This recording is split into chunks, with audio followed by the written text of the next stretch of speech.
Hi, I'm Anna Marie Cox. And what's your point? There's always something that gives me false hope?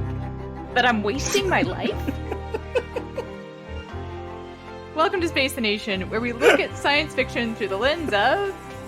Green theory. And the Arrhenius equation. I think I said that right. Sounds good. Yeah, right. Today we'll discuss the 1996 film The Arrival, which is available at Amazon Prime and for free on Pluto. It's a bargain. Which is like TV. That is what I like about Pluto. This is our schlock or awe category. And in the next few weeks, we will cover Idiocracy, which is just not schlock or awe, just covering it. And then we have a new category. Dan, yes, do you want to talk about our new category? I will. Our new category is called Obama or Obummer. And this is due to the fact that, let's say Anna and I have had mixed reactions to the sci-fi books that have been on former President Obama's recommended reading list. And so we are going to start with one that I actually it's kind of cheating. Liked. Yeah, it's a little cheating, but I'm going to start with one that I actually liked. I don't know if Anna's going to like it. It's Emily St. John Mandel's Sea of Tranquility. We also have lots of other ideas. And in fact, we generated a whole bunch of ideas recently because Space the Nation had an in-person staff meeting. Our first in-person staff meeting ever. Yes. And it went extremely well. Especially for a staff meeting. Those, don't usually go well. And I got to meet Erica, Dan's lovely wife, and more importantly... Erica was lovely. Erica was lovely, but you know what? Erica can't very much. Erica can't curl up in your lap. That's the key thing. That's right. Yes. So I met Mimi. Yes. And Mimi was really adorable. I did really like talking to Erica too. That is true. Yes, you did. Please assure her that I really enjoyed talking. Oh no. She got that sense. Yeah, don't worry about it. So we have tons of stuff we're going to do. I wanted to add to the Obama or Obummer note. Someone in the Discord posted an excerpt from the Romney book where Romney talks about how much he enjoyed the three-body problem. That is fascinating. But he also likes the Brandon Sanderson series, which I don't know if you read any Brandon Sanderson. It's fantasy, so that's not really your bag. But yeah, that's true. He's a Mormon sci-fi author. Oh, there's a whole subcategory of Mormon sci-fi. Right, Orson Scott Card and there are others that we've read. So it's kind of not surprising he likes Brandon Sanderson on some level. I haven't done a thorough study of how the Latter-day Saints theology transmutes itself into Sanderson. But for some reason I'm not surprised. Also not surprised he liked Three-Body Problem because it's boring. And speaking of which, I am going to be curious about. At some point, we might need to tackle the Netflix show because I remember there's one trailer that came out and it did look potentially. It's going to solve a lot of the problems of the book, which means things are going to happen. One hopes. You can't just have long internal. I will say because it's Benioff and Weiss who are handling that show, by the way, and they are good, presumably, at least for 5 seasons of taking stuff that is. Meandering and turning it into a tight plot. That's true. Yeah. So I mentioned the Discord. The Discord is the thing that we always say is the main reason you're going to want to join us on Patreon, become a patron of our show. We actually now have a new reason, a new best reason, which is if you are not a patron, you have noticed by now because it starts off every show. Ads. We have ads. Yeah. Now I feel like this is something that Dan has always wanted. Did you call me up for a stock report, Anna? Okay. Of course I'm bullish on ads. Yes. I'm very enthusiastic about the ads. Patrons get ad-free episodes in addition to getting the shows not just a day early, Dan. They get them on Friday. And get to enjoy them at their leisure over the weekend, whereas you non-paying customers have to wait till Monday. And we still love you, but just suggesting maybe think about becoming a paying customer, because maybe think about becoming a paying customer if for no other reason. Beyond early access to podcasts, you also get access to our monthly AUAs. And if we get to 250 patrons, we're going to do an episode that is only for the patrons on a topic chosen only by the patrons. And our only guideline is nothing about the Holocaust. Or video games. Or video games, or whole seasons of TV shows. So actually we have a kind of a lot of things. But the one thing that we want to impress upon people, because we think it's cool, is that it doesn't have to be sci-fi. So does not have to be sci-fi. If there is something you are dying to get our opinion on, that is not sci-fi, I don't know what that would be exactly, because I don't know. Like, I'm actually curious if there's stuff that people really want us to cover. I'm very curious to see if there's something that bubbles up to the top. Is there something else that, like, yes, they want our opinion on? Yeah. Because I don't want your opinion on anything else besides sci-fi and international relations. We've talked about other stuff, Anna, like, talk about trauma a lot with your wife. All right, now I want the patrons to vote for Heat, so we have to do Heat. It's an interesting choice. Yeah. Huh. Anyway, why are we doing The Arrival, Dan? We are doing The Arrival, Anna, because I think it's safe to say we needed something of a palate cleanser after having read Stephen King's The Shining, which is not an insult to The Shining. It's rather a compliment. It's a heavy book. It's a heavy book. Also, personally, kind of curious, would Anna like this version of The Arrival more than the other version of Arrival that we did, I believe, in our first season that you were not crazy about? And in some ways, it might be a toss-up. Now, Arrival, the artsy one. Yes, the Amy Adams, Jeremy Renner, Denis Villeneuve one. Yeah, is beautiful to look at. This sucks to look at. This is one of like has bad. Terrible production values. I was going to put that in debris field, but like I'll say it now. Yeah. Like it is ugly. I kept on looking up like other movies of the period because I was like, this looks like it was made for TV. But Independence Day, one of the reasons people think this failed at the box office, I think it probably had for multiple reasons, is that Independence Day came out like a week before. Independence Day, if you look at it versus this, it looks good still, right? Yeah, Independence Day. We did Independence Day. Yeah, Independence Day, like the effects have aged a little bit, but there's still a lot that's really good to watch in that. Like you don't watch it and think like you're seeing something. This looks like trash. Which this one it looks like trash. It looks like trash. Yeah. There's no other way to put it. Visually, it's a terrible, eye rape. But but the writing, Anna. The writing is also the writing. The writing is also terrible, but it is an enjoyable movie to watch. But in a very entertaining way. It's very entertaining. And it has logic problems that are bigger than Arrival. But it knows what it knows what it is. Does it, Anna? Does it really? I'm not convinced of that. I'm just gonna. It knows what it's doing. I mean, it knows its place in like the hierarchy of films. Which I'm kind of joking. I mean, if people want to go back and listen to the episode, it's one of those movies. The Arrival, I grant that is a fantastic film. It's just I have weird personal gripes with it. Like that keep me from enjoying it to the level that other people enjoy it. I think that might be the way to put it, which is to say the Amy Adams Arrival is a better film. Oh, I think we're agreeing with that. But I think it is safe to say that you probably enjoyed this film far more. Yes. I enjoyed them about equally for different reasons. Wait, more pull quotes for the movie poster. I enjoyed this about equally. Almost as good as the real good Arrival. Okay, which brings us to, will this podcast ruin it for you? And let's put it this way. We're going to disagree on this. Go ahead. We are going to disagree. I think you've persuaded me, actually, to your point. Good. So, but the way I would put it is that if you like bad dialogue in the wild, for the love of God, go watch this film first. Because otherwise you are going to hear me quote all the lines. All the lines. Otherwise... Yeah. Yes, this was your first impression. This is the first recommendation. Yeah, that was my first impression. My argument is, Dan. Yes. The bathtub scene. The scorpion scene. Which was good, actually. The ending. Charlie Sheen incognito. If I had told you how those scenes went down before you saw them, would you have enjoyed them half as much?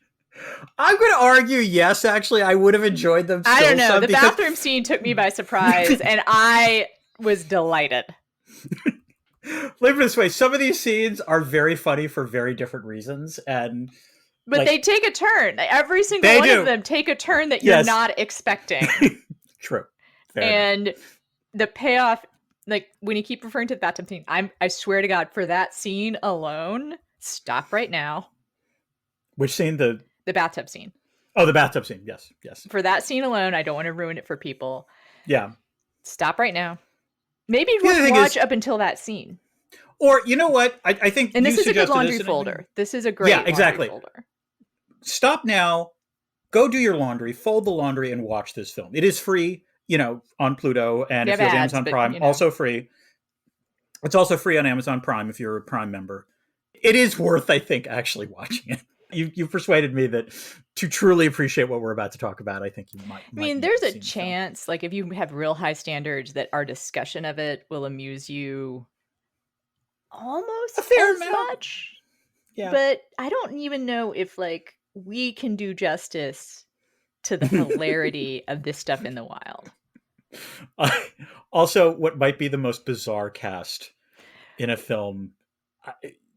Yeah. Well, it's just Lindsay Krause that makes no sense. Or because she's so good, it weirdly works. But and yet it weirdly does. It's hard to explain. Let's go.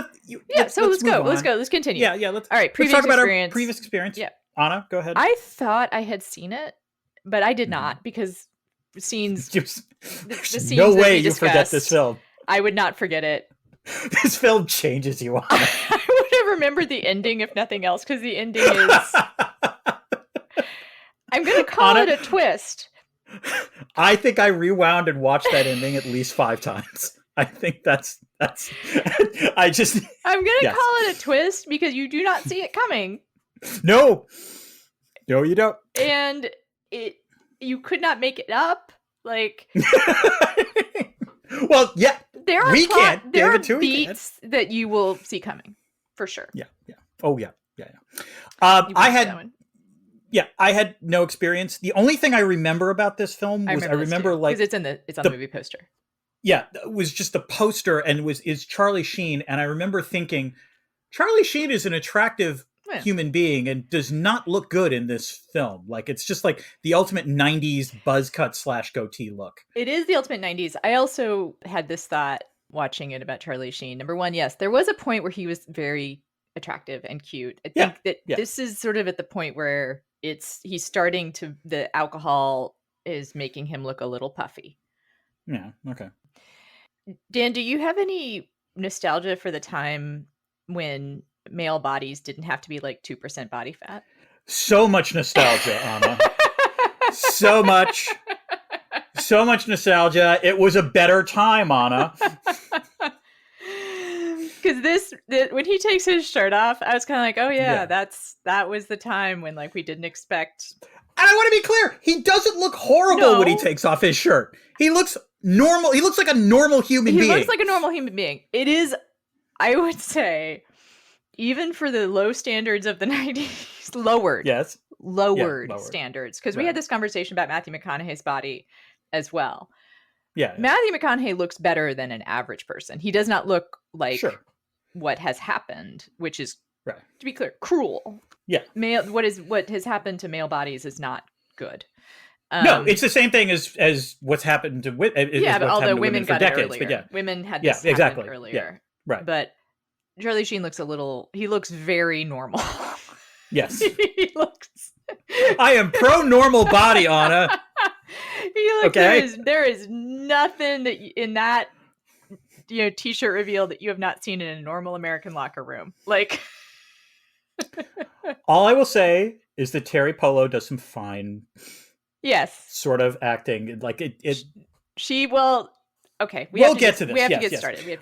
Let's get to the story behind the story. We're getting started. We have started. We just have to hit our beats. Anna, so David Twohy, is that how you pronounce his last name? I believe. David Twohy wrote and directed this film. I am legit fascinated that he is responsible for this because I believe this is only 3 years before he made Pitch Black, which is we a love. legitimately, which we loved. It's a great film. Admittedly, not a great budget, like not a large budget, but like they use the effects for what they can. This is not quite as severe an increase in quality as James Cameron going from directing Piranha 2 to The Terminator, but it feels close. So what was going on? His is uneven, let's say. That's fair. Yes.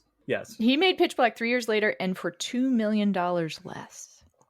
That is astonishing, given how much better Pitch Black looks than this film. Yeah. It is. Just how much better it is, period. Yeah.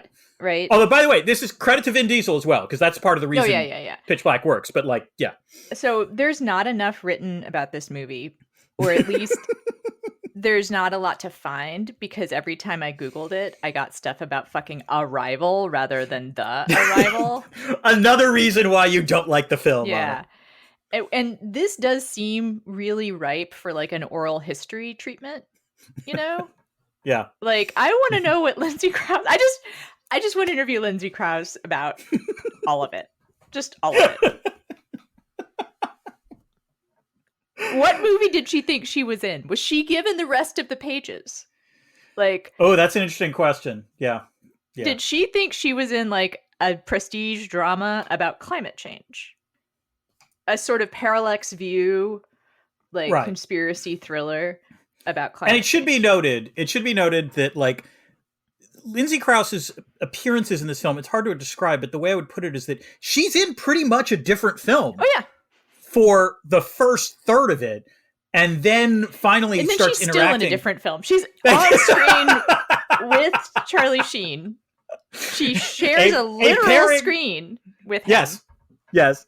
They are blocked as though they were together in a room. Right. No FX no effects were required to have them be in the same film, as far as we're aware, and yet they are not in the same film.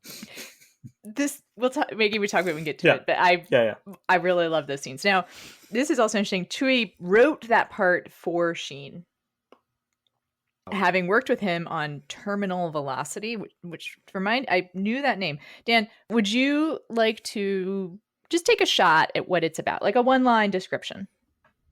Sure. Professional skydivers attempt bank heist. It follows a daredevil skydiver who is caught up in a criminal plot by Russian mobsters, which includes James Gandolfini. Really?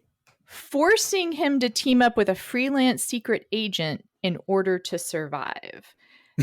A plot to steal gold. There's something about it. German mobs would actually be also interesting, but I don't know how different.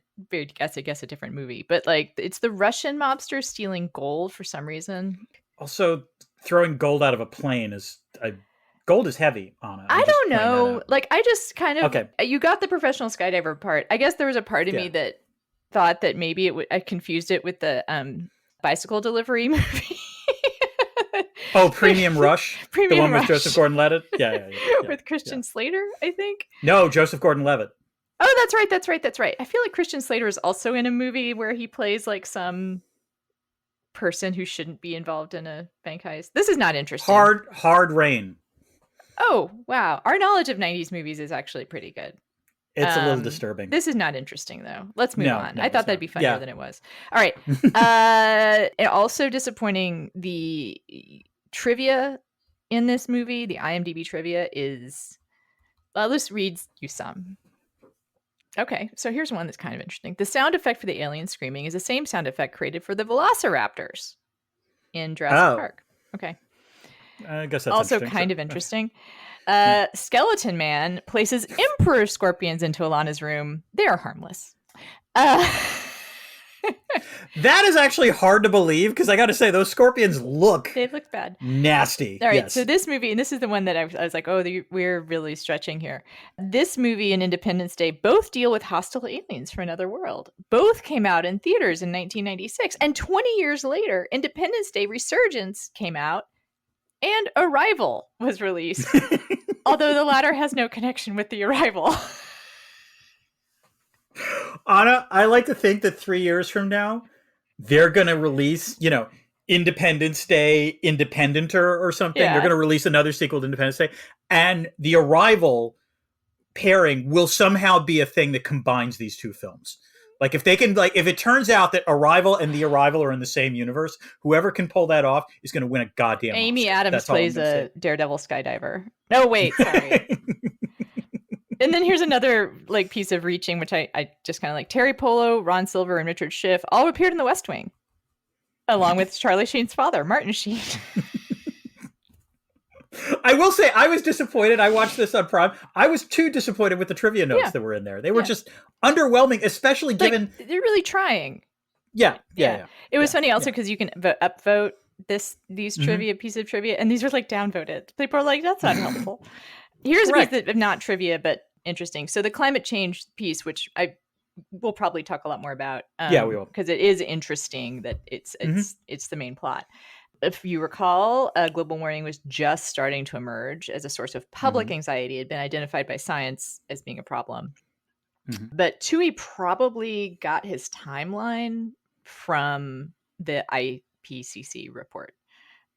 IPCC being Intergovernmental Panel on Climate Change. Yeah, because that report said it'll take 100 years for whatever increase. Now, you and I, again, maybe discuss further, but what's hilarious is that in real life, the numbers for climate change are like hundredths of a degree, right? Tenths of a degree per year. Let's put it this way. Make a difference, right? Like it can make a difference to do a tenth of a degree increase. And his is like 12 degrees, which, that in would a decade, be bad. Which that would be be real bad. Yes. Let's put it this way. There's a lot of things I begrudge Tui about this film. That's not one of them. He's like, that's fine.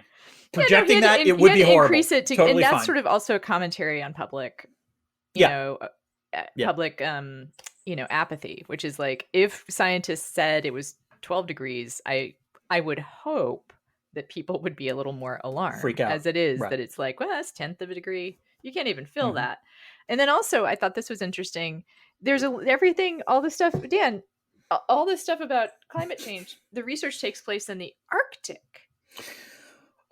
Dan, Anna, I don't want to fucking talk about this. A lot of climate change research takes place. I mean, I'm sure there's some, but how to put this gently? The film opens with Lindsay Krause as an environmental scientist walking in a field of daisies. And as the camera pans back, you discover that she's in the Arctic and something has melted, which is fascinating because there is no landmass under the Arctic Ocean. Dan, that's not where I thought you were going to go with that little piece of trivia. Okay, also, Anna, and I know you want me to say this, I've been to Antarctica. But that is genuinely where most climate change research happens. Yes, in the sense of the amount of ice melting in the Antarctic is a bigger concern in terms of things like coastal erosion and so forth. So there's a reason why there's a focus on that. It's interesting also he chose to do, whatever, but the other thing that happened in 1995 was that we were getting the first reports of the Antarctic ice shelves. Melting. Starting to. So he was working from some real stuff. It's interesting where he kind of goes with it. He made some choices. We can question those choices. All right, we're moving on. You got to pick up the pace. I don't know if everyone else is having as much fun as we are. I think that's generally a problem with this podcast. Or not a problem. It's a feature, not a bug. That we're having so much fun. Okay. Let's get to Chekhov's What's It. This is the thing that often appears in the first act of whatever it is we're watching. I love how you explain it every time. That winds up being, relevant in the third act. I have Chekhov's Kid Next Door. Very good. I almost didn't try to come up with one. But I have Chekhov's Remote Control. Which I did like. Which poses as a gun. Yes. And all right. I would argue that it also winds up being, if you think that maybe that's the remote control that controls the televisions at the end of the movie. Which I choose to believe, Anna. I think that actually it's a witty note. I agree with you. Now we shall actually get to the plot. Yes, let's do it. There's a plot, for sure. Oh, there is. Yes, definitely. Let's start with Act 1, Anna. Gordian Knot. I still like that. Meet Zane Zeminski, cinema's least believable astronomer. He works at SETI, listening for extraterrestrial signals. Late at night, he and his colleague slash rideshare hostage, Cal, hear a signal emanating from Wolf 336, a recent variable star pretty close to Earth. Zane and Cal report their findings to their boss, Phil Gordian, at NASA's Jet Propulsion Laboratory, or JPL. Yes, that is the level, to some extent, of imagination in this film that Gordian's nickname is Gordy. Yeah. Gordy is skeptical, but promises to follow up on it. Also, the Gordian knot is named not after someone named Gordy. I know, okay. But I had to use that pun at some point, Anna. Like, that was required. Gordium, which sounds, I guess, but like it's still sort of funny. It's like saying Pythagorean, like, you know, the famous mathematician Pythagorean. Well, Joe Pythagorean made a lot of contributions, Anna. I'm just all I'm saying. Okay. Yeah. Many and many people are hearing about. We're hearing about him talk more and more on it. Sorry. Okay. Wow. Okay. I never should have complimented you on your Trump impression. I apologize for that. Okay. Gordy is skeptical, but promises to follow up on it, while simultaneously telling Zane he's being let go due to budget cuts. Sure, and a totally believable scene. My favorite part of that scene is when I know you're gonna say Zane says, "Okay, enough about me. What about the signal?" Like, that is not how normal human beings behave when they are fired. Like, ET research is a hard sell in this economy. Oh no, that was a quote. Don't you ruined that? Yes, I did love that line. That was great. That's in the. If you're gonna get mad every time I quote a line, I mean. No, it's fair. It's fair. Yeah. Save it. That's true. Gordy then destroys the only copy of the recording and blacklists Zane with other astronomy labs, denying him access to other telescopes. Zane tries to get the backup tapes from Cal, but some suspicious-looking feds are there, and Cal gives them everything. Already pretty paranoid, Zane takes all this news badly, raging at his girlfriend Char about the unfairness of it all. Char alternates between being mysteriously understanding and supportive and less mysteriously annoyed that Zane shows up at her place of work. Obsessed and out of options, Zane takes up a job as a television satellite dish installer and covertly jerry-rigs a phased array system with satellite dishes to locate the signal again. He operates the phased array from his attic. I just like saying phased array, Anna. Attracting the interest and assistance of Kiki, his next-door neighbor's grandchild. Zane picks up the signal again, overlaid by a Mexican radio signal. Anna, let's get this out of the way and talk about Charlie Sheen as an astrophysicist affiliated with SETI. Do you think Jodie Foster studied his performance to ground her acting in Contact a year later? He's not exactly a Carl Sagan type.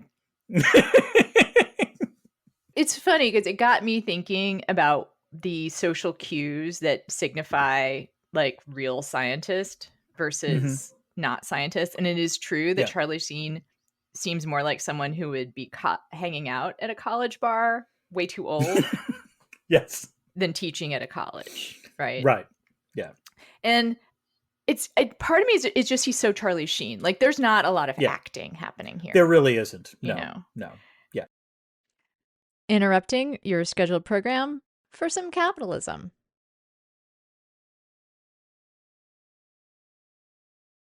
Capitalism break is over, even if capitalism isn't. Back to the show. But here's where I have to say, so I dated an astrophysicist once. Did you, Anna? Okay, I did. Yeah, go ahead. That's not a brag. It's just like I was at University of Chicago. Like, okay. Oh, right. Okay, fair enough. Yeah. They're like a dime a dozen there. They're like, okay. How are you not going to date an astrophysicist? It's not like I could date someone in a fraternity or like a jock, like, or someone with very many social skills.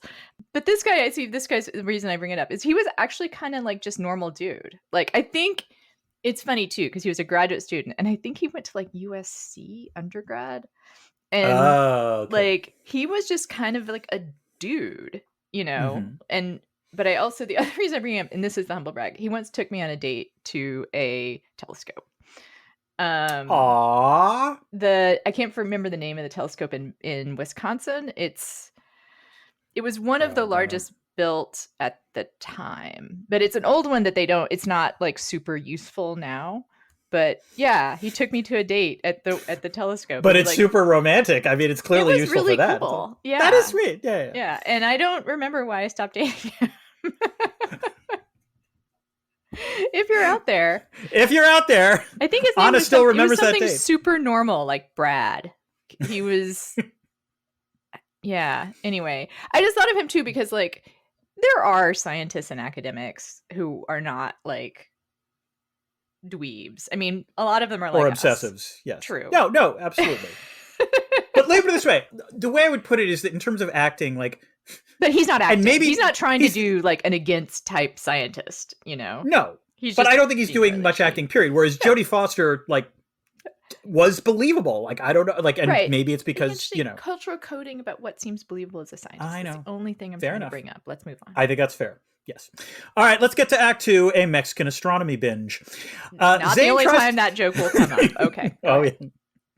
Zane tries to get help from Cal, but he is found dead, allegedly due to carbon monoxide poisoning. So Zane skips the funeral and travels to Mexico on his own to find the radio station and discovers that it has burned to the ground. All this seems pretty sus, Anna. Soaking in his hotel tub, Zane is nearly killed by the bathtub above him. Okay. Anna, would you like to comment on this scene? It is amazing because Dan does not do give it justice in that description. It's impossible to do it justice. Other scenes in the movie where suspense is supposed to be building and it just takes way too long for it to be suspense. Yes. It becomes funny, right? Like, yes. The scorpion scene is also like that. Right. So like you see the water dripping and it's like, it takes like, it's like 5 minutes. It's like water drip. He doesn't see it. Water drips. He doesn't see it. Water drips. He doesn't see it.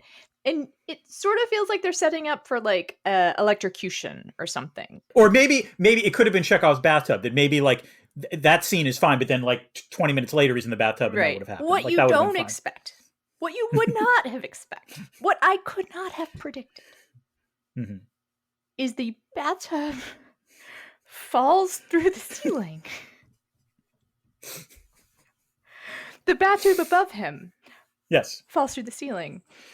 Also, what I could not have expected. That enough is like, well, that seems overly complicated. Was it then all of the bathtubs below them all falling? The bathtubs them and the naked woman on toilet. That was good. I did like that. It's the only naked thing it's the only naked woman in the movie, which is also just kind of weird. There's a lot. But there is you see some boobs, but it's mostly that she's sitting there on the toilet and she screams. She screams for a long time too. That is another thing that's like it starts to be funny. It's just like a beat too long of her screaming. But and I have ruined it on many levels because it happened. It comes out of nowhere. Literally comes out of nowhere. Okay. Yeah. By the way, is rarely discussed. Like we never see. Oh yeah, like, and never. And also, he doesn't get suspicious. It's like yes. I believe what he says is something like, "Oh wow, shitty hotel." Like yeah. This is not a pro-Mexico film, Anna, just to be very clear about that. Like, some of the bureaucrats are nice. I guess. But he's just like, wow, he's just like, wow, I guess this isn't the nicest hotel in town, which, maybe that is the thing you would assume. Maybe that's the brilliance of using a hotel bathtub as a assassination mechanism. Seems a little Rube Goldberg to me. Also, see, again, like, seems like all right, I've lost. But it is not the most. It is not the most hilariously overcomplicated assassination. No, that is only the second one. I think of the ones. Yeah. So anyway, while driving around to investigate a suspicious new power plant, Zane runs into Alana Green, a climatologist. We have been introduced to her before. Yes. In the other movie that somehow got into the short film that has been interspersed with the first act of The Arrival. He tries to protect her equipment from the power plant's aggressive security forces and fails. While being detained at the plant, Alana exposits to Zane that global temperatures have been rapidly increasing and are now projected to increase by more than 12 degrees centigrade over the next decade. It's already melting polar ice. Green is investigating the power plant too, one of several recently built facilities. Where the real scientific discovery would be that it's melting polar ice to reveal land. Yes, that would be a shocking discovery. Yeah. Anyway, investigating the power plant, one of several recently built facilities across the global south. The security staff eventually releases them, but keeps Alana's equipment. Zane notices that one of the guards looks a lot like a Latino Gordy. He has a mustache and everything on it. I laughed out loud so Which hard when I Alana's saw like, that. sometimes it happens. Like, Yes. she actually thinks I said, you roll the genetic dice twice enough, you're going to end up with the same number. Which, no. Mm-mm. Right, that's like that thing, like, if is it the thing, like, if you have 30 people in a room, there's, like, a better than 50-50 chance the two of them have the same birthday or something. Right. That, like, it seemed to be Alana's logic of, oh, yeah, you know, you see enough she's people. kind of like, yeah, of course you've got, everyone's got a twin. Yeah, that just seemed really weird. Anyway, as Zane and Alana grab dinner and console each other, Anglo-Gordy dispatches his goons to release a device in Zane's attic that hoovers up all of his equipment. Overly complicated. Yeah. Zane declines Alana's invitation to join her in her hotel room. Platonically join her.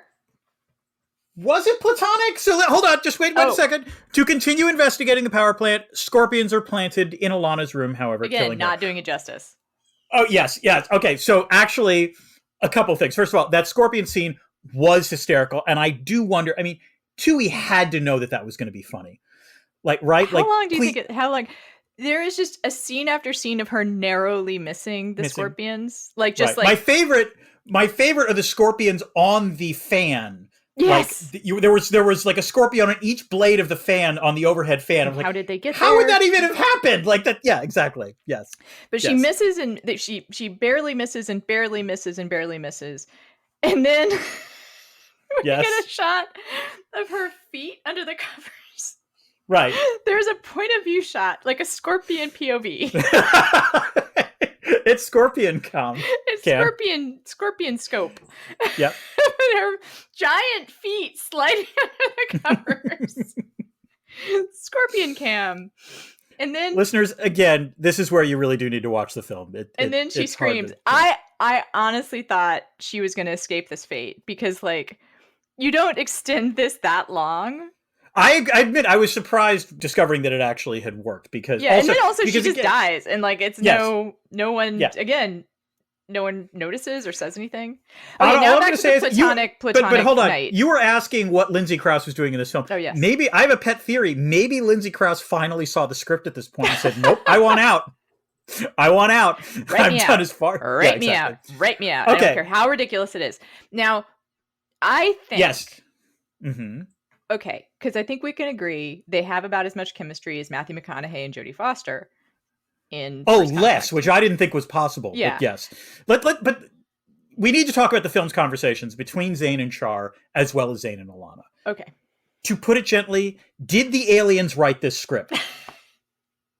Because just like it's the most bizarre dialogue I have ever heard, and the interactions between two humans. Yes. It was translated from human to alien and then back to human. And then back to human. That would make sense. Like this film premiered on whatever planet these aliens were from. Yes. As a heroic story, as like a story, like inspiring story. But wait, but maybe we disagree. So you think Alana invited Zane in for platonic reasons? Okay. Well, have you seen? Now I'm blanking on the name of the movie, the Mammoth movie that she's in. House of Games. House of Games, right? Yeah, I have seen it. So one of the brilliant things in that is her ambivalence or slow kind of falling for the con man, right? And she's a therapist, and she kind of knows what's up. She's a specialist in con games, right? She's especially in con artists. And I think she plays this scene a little like that, which is that there's some ambiguity about what's actually happening here. Because that's fair. Also, the negative chemistry, the fact that they seem to actually repel each other when they're at dinner. Like, that is the one thing we can say. Maybe they weren't. Maybe it was green screened on separate sound stages. Like, that would explain some of it. Is that, like, again, it's the most bizarre contrast where Krause is actually acting. She's acting. Trying to demonstrate ambivalence. And Charlie Sheen is just being Charlie Sheen. Charlie Sheen is like beamed in from 2.5 Men. And like, actually. This was the role that might have earned him 2.5 Men. His responses to that could well be like script lines from 2.5 Men. Yeah. Like, he she says you could spend the night here, and he like has this like overly comical like what? And she's like, we could stay on the couch, we could, and then the one we have the line, appearance of the one line that makes it seem like it might be sexy time is when she says the appearance of respectability. Right, exactly. But other than that, like, it's kind of like, well, I guess she feels seen. No, right? because she gives a line like, "You're feeling guilty for something we haven't even done yet," or something along those lines. Oh, but that's like, I think that can be a kind of flirtation that you don't follow through on. It can kind of just be like a funny thing to say. Fair enough. Okay. All right. But then also, she has been doing research up in the Arctic by herself for a long time. Honestly, part of this I like to think part of like it is like, you know, zipless fuck, like one night stand. You know, he's there. They've had a bunch of wine. I don't know. But also, I kind of wonder if like they had to do this, except this is the 90s, and I kind of wonder, like, you know how there's the Hays Code back in the day about what you could film and what not film? 1 foot on the floor. Right, exactly. I kind of wonder if the 90s version of the Hays Code was, no, this can't happen because Lindsay Krause is older than Charlie Sheen. And that's not allowed to happen. And see, part of me was like, that would be kind of cool, right? Like, to show that this, and she is a sexy lady. Like, one of the things, again, in House of Games that's so amazing is that she doesn't look, she's not conventionally beautiful. She's handsome, right? Like, she has like a handsome kind of look to her. And yet, like, there's a slow burn sexuality to her that's very exciting. And she turns it on for a minute there, right? Like, that's actually in that scene. And it's in that scene. That's it. Pretty much it. That's it. Like, there's a flash of like, you know, but hey, like, you know, I kind of get the like drunken sort of like, maybe, never mind. Right. No. In some ways, there's a way in which that could have been done in a much more believable way. But by the way, part of it is also because the previous scene, the bedroom scene between Zane and Char was, I don't know how even to describe it. Like, which one? Because they're all inexplicable. Yeah, they are. I think the first one where Teri Polo puts on the camisole. That's what I remember about it. Okay, there's that one. But the interesting first conversation is when she calls him from a bar with voices behind her, and she clearly lies about like, oh, I'm having a drink with like Susie or whatever. Right. And then he responds with, I'm coming home, like, let's fuck or whatever. And that's weird, I guess. The whole thing is weird. It's like... And weird, like, not cool, right? Like, yeah. Not a cool thing for her to do. But other than that, she treats him so better than he deserves. And he is the worst boyfriend. I mean, I think even I would break up with him, and I'm terrible. Like... I stay with guys who treat me poorly for years and years and years, and I think that he would red flag. I would find deal breakers with him. We will get to this in a second. There is a plot twist that actually disappointed me because otherwise it doesn't explain Char's behavior. I agree. We'll talk about this. But he's terrible to her. He shows up at her work. The one where he shows up at her work, right? And, like, it's horrible. Shut up. Yes. Like, no, he's just a total, like, it's just, he's acting like a total Charlie Sheen. Shit. I believe Charlie Sheen has done that to a woman. I believe Charlie Sheen has shown up at some woman's place of work and just demanded to talk about his problems. Yes. Fair enough. That was the most convincing scene for Charlie Sheen. Yeah. All right. Let's get to Act 3, worst infiltration ever. Through a combination of abject stupidity and blind luck, Zane discovers that the power plant releases a lot of greenhouse gases. Oh, and it also contains an extraterrestrial underground base. The aliens can look like humans by having an external skin spray painted on them, high-tech style, I guess? And they also reverse the way their knees work for him. I don't know how, but go ahead. Which I did like, actually. I like the idea that the front knees was actually... Reverse knees are always very creepy. Yeah, exactly. That was good. Anyway, so Zane puts on a skin to evade capture, but his warm blood causes it to melt. By the way, again, speaking of acting, like the scenes where Charlie Sheen is not being Charlie Sheen, where it's played by another actor, best scenes for that character. Like, just is that another? Do you? Oh, it's totally another actor. Yeah, I thought it was him in heavy makeup. Oh no! That is definitely another actor. I have to IMDb pretty that. Convinced of that. Yeah, okay, fair enough. I would put money on that being another actor. If I'm wrong, then props to Charlie Sheen. That's all I will say. Probably, I'm going to look this up. Anna, I owe you an apology. You were right. I'm sorry. That was, in fact, Charlie Sheen in some makeup. And so, you know what? Good acting by Charlie Sheen And there. again, I was I'm actually putting persuaded that was a different actor. putting the "You're right, Anna" in my file for ringtones. Fair enough. Fair You're enough. right, Anna. Okay. You're right. You're right. You're right. You're right, Anna. You're right. For special, like when I get it'll be for when text alerts when I get a text from Dan. Anna, you're right. You're right. And then There if you there's go. a call that you want to like ignore, is it the I've been to Antarctica? Like, will that be the one? If a call is an ignore from you, yeah. No. Oof. Go ahead. Go ahead. Go ahead. All right. Anyway, Zane returns to the nearby town after running over Latino Gordy, but is pulled over for speeding. While being questioned, the aliens bring Ilana's body to the police station, making Zane a suspect in her death.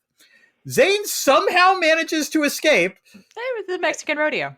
Yeah, returns to the United States and confront Anglo Gordy at JPL with a fake gun. Gordy confesses that the aliens are trying to raise the Earth's he does the whole like he points his finger through to the coat. I said it's not his finger, it's remote control. Right, but it's a fake gun, like it just through his hand. Yeah. But I'm saying there's no real gun. It's not. It is. It's the worst fake gun imaginable. Yeah. Okay. Fair enough. Yeah. And then it's also brilliant. I'm excited, but you continue. Gordy confesses that the aliens are trying to raise Earth's temperature to eliminate the human race and create a more livable environment for their species. Zane secretly records the conversation for proof. Gordy, aware of the recording, sends agents to apprehend Zane. Well, because it's not so secret, because he goes up and grabs the camera. Yeah, that's and runs away. Fairly true. Also, I'm just going to say this. The conversation is not quite as revealing, perhaps, as Zane thinks it is. And also, like, part of me, thought this was going to turn into a more interesting movie. Yeah. Where they intentionally target this egotistical idiot. Like, to discredit him. Right. So they can continue their plot. Because he confesses really easily. Like. Yeah. He's no, it's true. Like, Gordy fessing up makes no sense. It's not even like a criminal. It's not even monologuing. It's not even like, to like in a stupid way. It's more like, yeah, you got us. Yeah. Even You're though so brilliant. Yeah. You got us. I'm really, really reluctant to share with you our master plan. I think you and I thought of a better film, I think is the way to put it. Mm-hmm. Anyway, back at his house, Zane realizes that his attic has been emptied of all of his equipment. He somehow coaxes Char and Kiki to help him go to a radio astronomy array with the intention of sending his recording to a news satellite. Anna, I will say this. The film does a decent job at that precise moment of making you wonder in the second half who is actually an alien. And I was so rooting for Char to be an alien because that would have made much more sense than what we actually learned. It's a nice plot twist, but like Char being an alien made total sense given their prior relationship. Char not being an alien makes me think Char needs to go into therapy real bad. Yeah, with Lindsay Krause, the therapist. Yes, there we go. Yeah. So a couple things. One is it's important that Kiki throws himself into the car to go to the astronomy place. Yeah. He does. Mm-hmm. He's not invited. He's not convinced. No, that's correct. That's fair. Yes, because a little bit of a spoiler ahead for next part of the, narrative. Kiki turns out to be the alien, right? Yep. And I will say, it is not great that the only people of color in this movie are either the evil Mexicans, the dead Africans that we see on TV, or the Fresh Prince of Alpha Centauri. Like... There's the grandmother, although you only see her for like 2 seconds. You only see her for a bit, but like, not great. It like there's it's particularly like kind of cringy when Lindsay Krause like looks, or Ilana like looks at the TV and there's all these dead Africans. Because of the heat. Yeah. Leave it this way. First of all, I'm going to suggest that, frankly, all the African American character actors should thank God that they were not in this film. Okay. But where I agree with you is I think the Mexico parts are the parts that I actually found they're pretty cringy, more objectionable. They're particularly cringy. I also want to interject here that Kiki is actually very charming, and there is a definite Fresh Prince vibe. At one point, he wears a baseball hat sideways, which I guess it's the 90s. That was happening. Sure. Yeah. Indeed, it was happening on Fresh Prince of Bel-Air. But also there's like actually a genuinely charming vibe between Kiki and Zane. Like when Zane makes him like an assistant, like he gives him a little badge, a little like security badge to come in and like help him on the radio thing. Mhm. Now, in retrospect, it doesn't make a lot of sense that if Kiki's an alien the entire time for him to like, he could have started sabotaging Zane much earlier. Yeah, But although bear in mind the premise. The one thing I will say is that like we hear that Kiki is visiting his grandmother. He doesn't live there. Like that's a throwaway line in the first act of the film. So like that's the argument for why he's sort of a new character that's introduced. no, but I mean, like, why does he like ingratiate himself so early Oh yeah, on and damned if help I know. Yeah, help Charlie Sheen, Zane find the radio signal? Like, if he's an alien, by that point he's heard the signal and shared it with Gordy. right? But I'm saying like Kiki could have sabotaged this whole thing much Oh yeah, earlier sure, if he's an alien. that's fair. Yeah, Was yeah, I not yeah. speaking slow enough? Like, sorry, Zane. Like, Well, I don't know if you're going to do like intelligence. Maybe you don't sabotage things from day one or something. You know, I maybe you're guess going I to don't try know. to figure out what they got. I think that there is a funny and smart movie buried in here somewhere. I think that some of this stuff is actually pretty smart. Like, the plot itself is not. It is It's kind of, not terrible. No, like yeah. there was a way in which you could have made a much better film. The movie has good bones. Would that be And the then way it of would have putting it? Yeah. included, I think, something about the hubris of Zane, and Yeah. because that thing where he says, "Okay, is it where the guy tells Zane like how smart he is, like Capacity for lateral thinking? Yes. capacity for lateral thinking?" Yeah. Like that was, I was like, okay, this is going to be a story about how the aliens very smartly like sabotage somebody. Like they get the worst possible person to bring up the conspiracy, right? Like, Right. Yeah. Yeah. and anyway, and they have the alien be the girlfriend because other than that, it doesn't make any sense. But anyway, continue on. We're almost done with this terrible movie. Terrible Yeah. in an endearing way movie. Yes. Let's get to Act 4. Dish ending. Dish ending. They arrive at the satellite dish. Gordy and his goons show up as well. They seem to have pretty good intel, Anna. The aliens sabotage Zane's ability to broadcast it, requiring him to go to the radio telescope itself. Zane gives the recording to Kiki and tells him to transmit it when given the signal.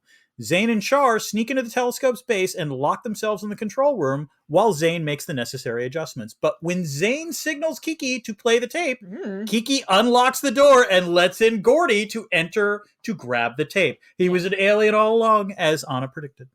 Gordy and the goons ram the satellite control room with a van, but Zane rams them back with liquid nitrogen, freezing the aliens. While retrieving the incriminating tape, Poor which Ron again, Silver. I know, Poor Ron Silver. Yes. Standing there covered with glue.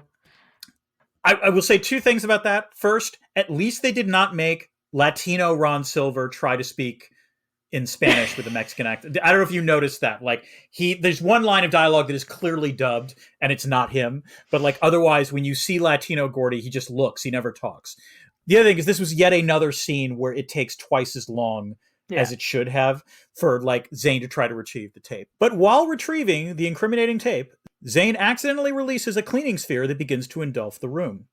Zane and Char escape through the radio telescope station's access shaft. They somehow survive on top of the dish when the device causes most of the base to implode. They see Kiki below and tell him that the tape will soon be broadcast. And for once, something Zane promises will happen actually happens. And I'm sure that this will be the proof that causes humanity to get their shit together and handle the aliens, Anna. Anna, let's play the final speech that Zane delivers to Kiki at the end of this film, because there's a lot going on in there. Or not. Or not. Or not. No, I'll say a lot. There's a lot. Okay. There's a lot. Let's play. Diddle-doo, diddle-doo, diddle-doo. Then you tell them.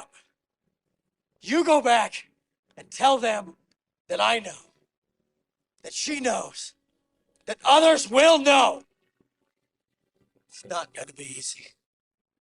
Not anymore. Anna, I fear that in a movie filled with very dumb dialogue from Zane, this is the dumbest, yes?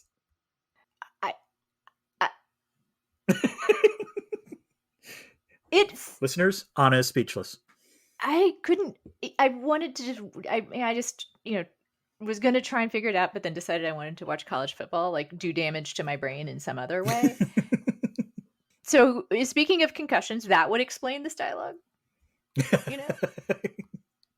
Also, we mentioned Mexican writing benches. So one theory is that Sheen improvised. I like that theory. I'm going to go with that theory. That might make some sense. Had a little Mexican writing bench on set. And Possible. just went with it. Okay. And David Toohey was like, got it, cut.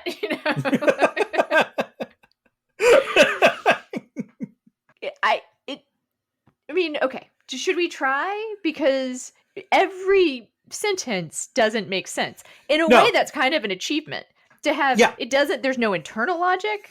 There's no logic to each sentence. It is okay. So why did it have to be like this? All right, let's break this down. Why did it have to be like this? The reason it had to be like this is because there was no possibility for coexistence given what the aliens needed. Let's just deal with that. Okay. Second, why couldn't you just come and ask for our help? Well, gosh, how do you think the humans were going to react, Zane? How did you react? Seriously? On what? No. Well, there's this. See, it's the why did it have to be like this part that also kind of confuses me in that it seems like why did it have to be like this in that okay, why did it have to be like this and that you just started doing this without asking us, right? Like that's right. Yeah. Right. Yeah. Okay. And the answer is very easy, which is that you would not have cooperated. Right. Now, on a larger scale, why didn't you just let us kill ourselves on our own is also another answer. Now, then it gets really, this is where it starts to really go downhill. Then you tell them, you go back and tell them, I know, she knows, and others will know. Huh?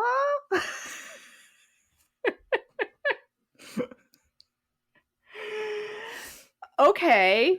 And how does, they are capable of killing anyone. I mean, granted, at some point they're going to have to refine their assassination techniques. Well, this is one of these things where, again, in terms of plot, the aliens don't make a ton of sense in this film because they're simultaneously capable of some legitimately impressive technology, and on the other hand, they're going to kill Charlie Sheen with a bathtub. It's a bizarre combination of there's no alien theory of mind. Maybe no, the alien theory of mind, or they come from the planet of Rube Goldberg. Maybe that's it. Maybe for their world, the norms are, no. When you take out an adversary, you have to do it with the most complex plot imaginable. It's considered unsporting if you That's right. Do it very directly. We stumbled upon it. Yes, I think we finally stumbled upon it. And then he says it's not going to be easy. Well, I guess not. No. Especially if you use bathtubs and scorpions and weird space vacuum Roombas, yeah, not anymore. Well, it already wasn't easy, and then there's just and then we have to get to the. I mean, this is I was going to say for critique of capitalism, I guess, but why does he think this is going to do any good? I mean, in a way, it's noble, right? It's no. It's the I'm going to remind you, Anna. Back in the 90s, there was a little bit higher degree of trust in institutions, so maybe there would have been more of a reaction. But all I'm going to say is the actual tape is not. It would be so easy in so many different ways to fake, yes, and or discredit the source. Again, yeah. And I was also thinking this was the beginning, or not the beginning. We were in high Clinton conspiracy theory. Oh yeah, absolutely. Era. This is actually when, if you kind of wanted to draw a line, to QAnon. Right? Mm-hmm. This is when you start to get this completely separate ecosystem of conspiratorial media, which has always existed, paranoid style American politics. I would say that's always been there, yeah. But you get coach, I forget, cock funding? What did they, David? The Coke. Coke. Koch. Cock. You get cock funding. You get this dickish funding. I'm sorry, I can't do it. I got the cock grit on. I'm so sorry. No, it's okay. They're the Koch brothers too. Rest in peace, whichever one died. But this is when you start to. But this is the beginning of the big funding for an alternative ecosystem. Sure, this is the rise of Rush Limbaugh. The Fox News, I think, might have started around this time. Yeah. It's the start of the right wing. 92, I think. But like but this is this is the big money entering into a very profitable conspiracy, based media economy. So that just means like this is an artifact. Yes, that it definitely. I mean, we talked about how 90s this is. In some ways, it's almost like pre-90s or like early 90s. But when was the last time we trusted media? When was it? Wouldn't. I mean, again, like there are other movies that start out with like, again, the better movie is the one in which they've targeted Charlie Sheen to inoculate themselves against the charges that this is happening. The other thing I was going to say, again, we can just skip over, a critique of capitalism, or you can do it and I get to just say my funny line. But, one of the sad things about what has happened to our political culture is that at this time also was the growth of specifically, well-funded media targeting climate change. Yes. As a conspiracy theory. Like this is when you start to get think tanks, AstroTurf movements. Basically the equivalent of the tobacco, like the sort of tobacco institute. But you start to get, change, the Heartland Institute, I think is one. Yeah, Heartland Institute. You start to get people who sort of pose as scientists or scientists, but in other disciplines, who come forward and present a way of understanding, a way of dismissing. I will say, to be fair, at the time, if memory serves, it's not that people doubted, even within the real scientific community, there might have been agreement on the existence of climate change. There were genuine debates about how big the magnitude was. Yes, sure. And as it turns out, the magnitude has been worse than people would have guessed. So yeah, I have I'll save a little of the depressing stuff for later. Okay. So all right. Yeah. Well, Dan, I have a lot of questions about this movie. Yep. But one that I can ask you. Okay, please go away. Is there IR in it? Oh, Anna. This is why I prefer when I make the questions and you give me the answers, because I have almost no answers for this film. I mean, yeah, there's some IR, absolutely, but hoo boy. First, as we said, credit where due, the climate change angle of this film is on the early side, and it is absolutely scientifically correct that a 12-degree increase over 10 years would be ecologically disastrous. I mean, existentially disastrous. Yes, existentially disastrous. It's also politically science correct that Gordy thinks humans aren't solving the climate change problem at the time, because climate change is like an environmental problem reverse engineered for humans to be bad at solving, which is, it is a slow build. The effort to engage in coordination is extremely difficult, and there's lots of free riding, and marginalized people get hit first. Yeah. I suppose the good news is that even without much policy coordination, greenhouse gas emissions can't generate that kind of temperature increase in over a century. So yeah, that's whatever. I think the more interesting thing that the film gets at is why Zane was targeted for surveillance and sabotage. Now, here is the direct quote that Gordy, says: prime intellect, nonconformist reasoning, capacity for lateral thinking. Only one of those three is accurately described Zane on. I just want to be very clear about that. But it's the important one. You see Zane as a hedgehog. A hedgehog is someone who knows one big thing, that aliens are possibilities, and they cannot be budged from it. We know from Tetlock and Belkin, this is a book called Expert Political Judgment, that hedgehogs are the ones who are most likely to make out-of-bounds predictions. It is also, by the way, why hedgehogs tend to be rarely correct twice in a row. To quote 30 Rock, never go with a hippie to a second location. Never accept the second prediction from a hedgehog, because they're never going to be right twice in a row. But yeah, I agree with you that, like, in some ways, the better film would have been one that would have explored this idea a little more about why they need to discredit Zane, instead of that one line or two. So to make him like a Chicken Little kind of exactly figure, but the chicken hedgehog, I guess. Yes, exactly. Chicken Little was a hedgehog, not a chicken, exactly, as we have been told.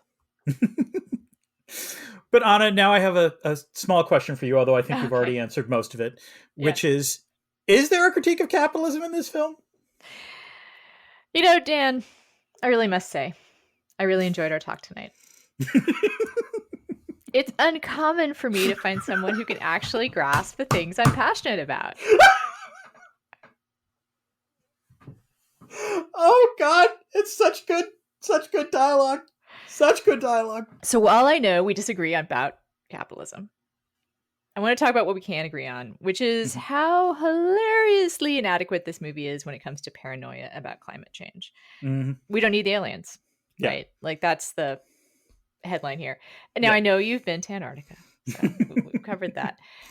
You know, I actually was going to put in depressing stuff here about what's going on.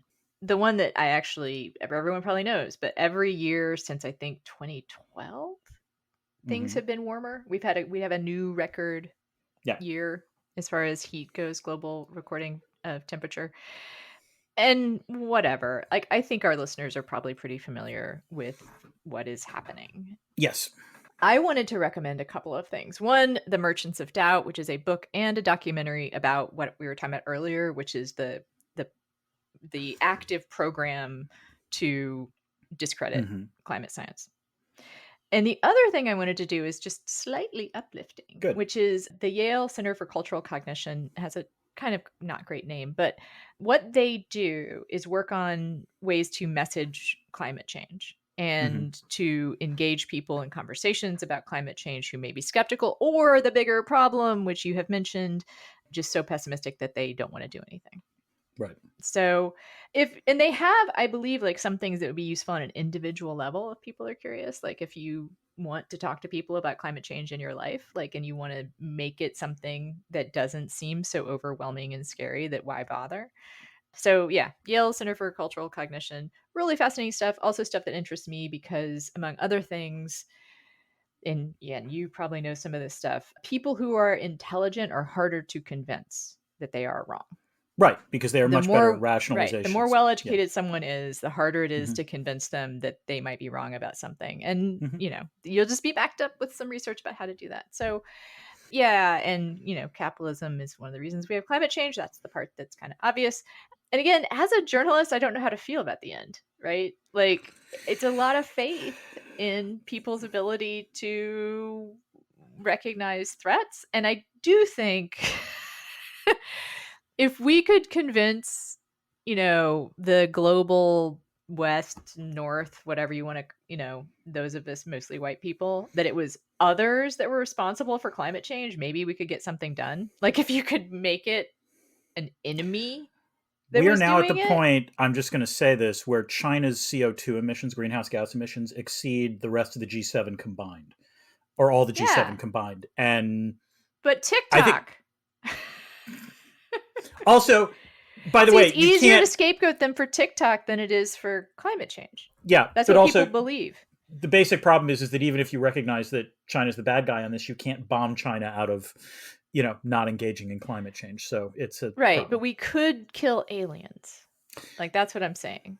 Like if it was aliens that were responsible for climate change, that would be a fix that people could that would be a fix. Like that would be like a thing we could do is fight aliens. Like we get Bill Pullman over here from the other movie and like the better movie.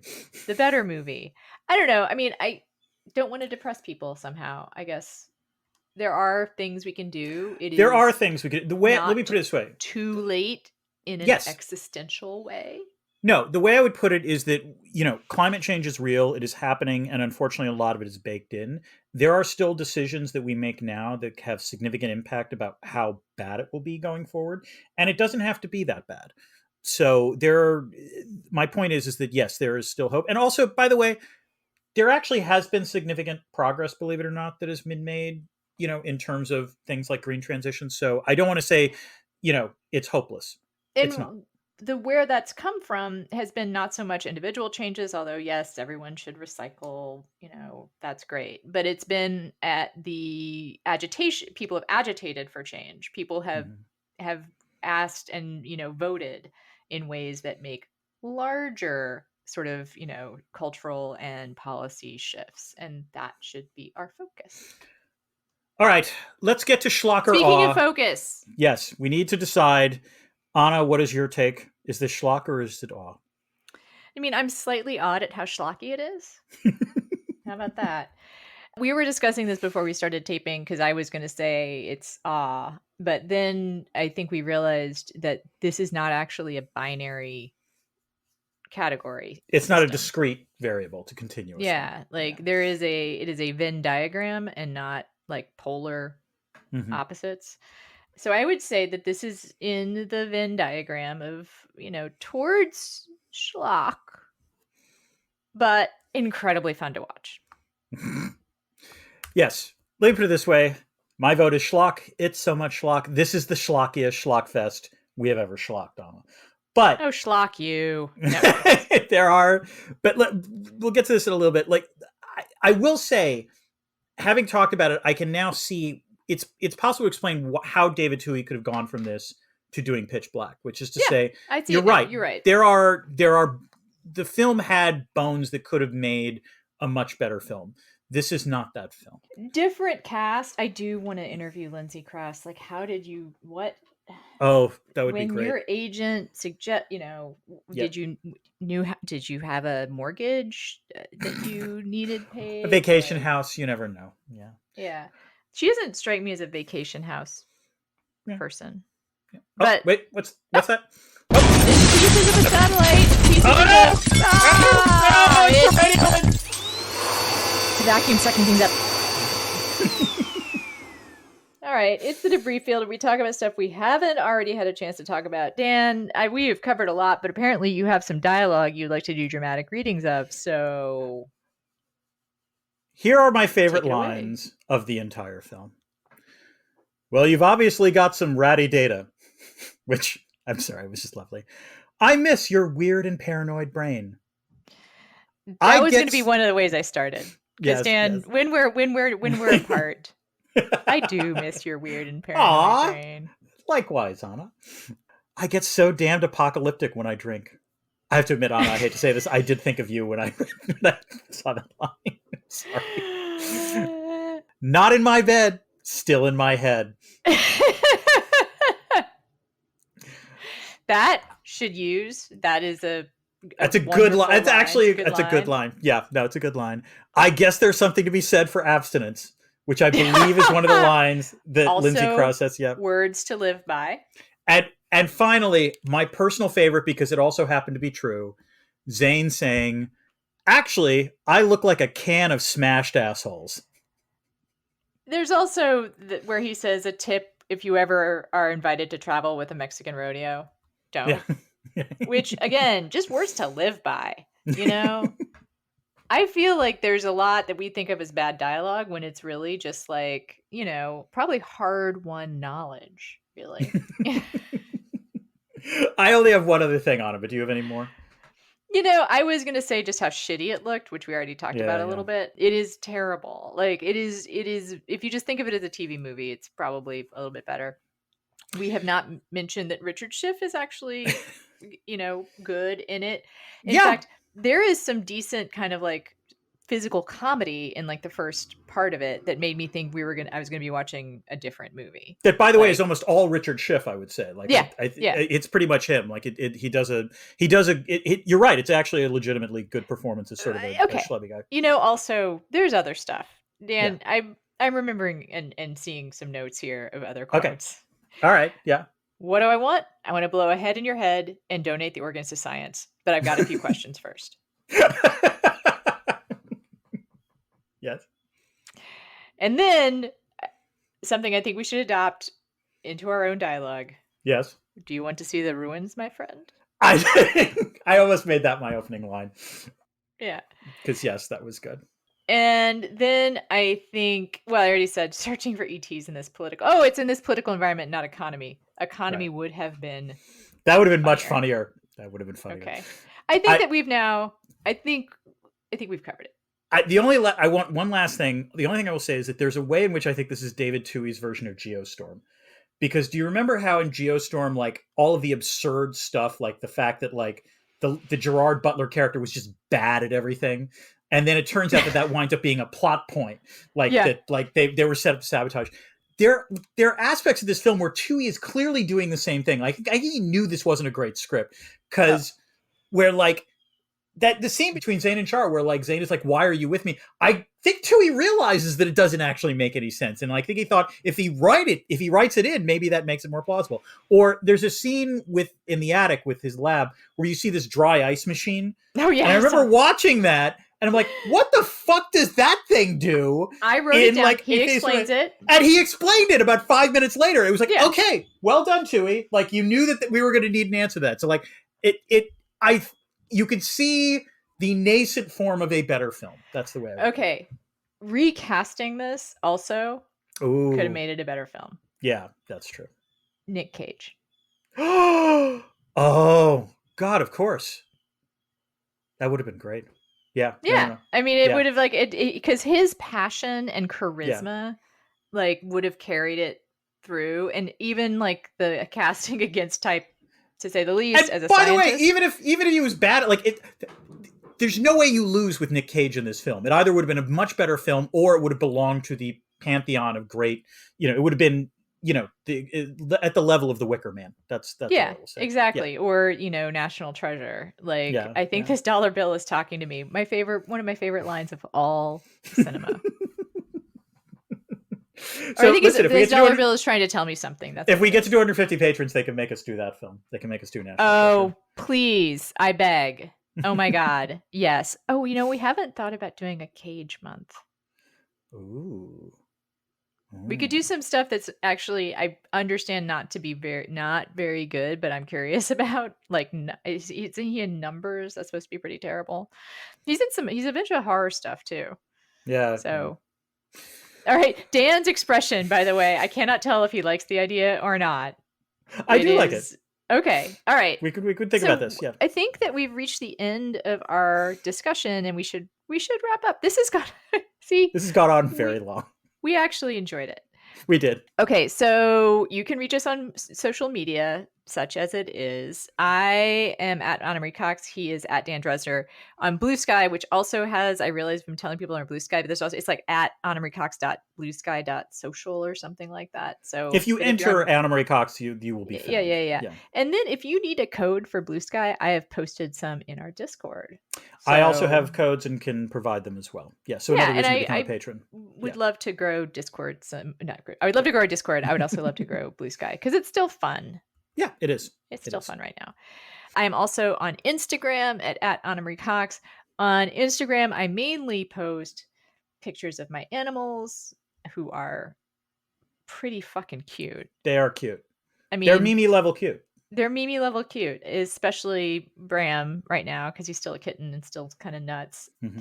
But also the other thing I post on Instagram are appeals to come to my writing workshop, which, like, please, not please. That makes it sound like I'm begging, although I'm kind of begging. But it is really fun. I love doing it. It's giving me a lot of joy, and that has been something that was missing from my life. So it's a memoir writing workshop. You can go to my website, which, Dan, what is my website? It's www.annamariecox.com. Same spelling, different pronunciation. All right, Dan, what about you? What are you begging people to pay attention to? I have a Substack. It's called Dresner's World, trying to defy the predictions of Substack's collapse. Does it give you joy?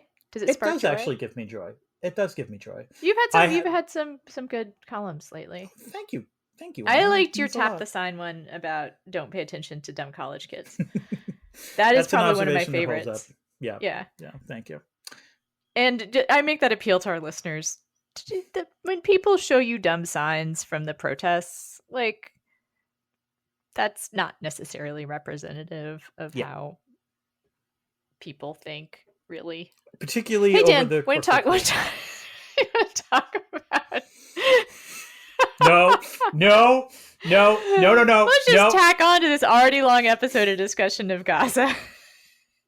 You and I'll just do that after we end to taping, because we're going to end taping. Let's see. Send us money. Become a member. Idiocracy. And then Obama. And then I guess we should post an update to Discord, and maybe I'll do a newsletter about everything else we have coming up. We're planned through the spring. We are. All right. But until next time. Keep this channel open for more.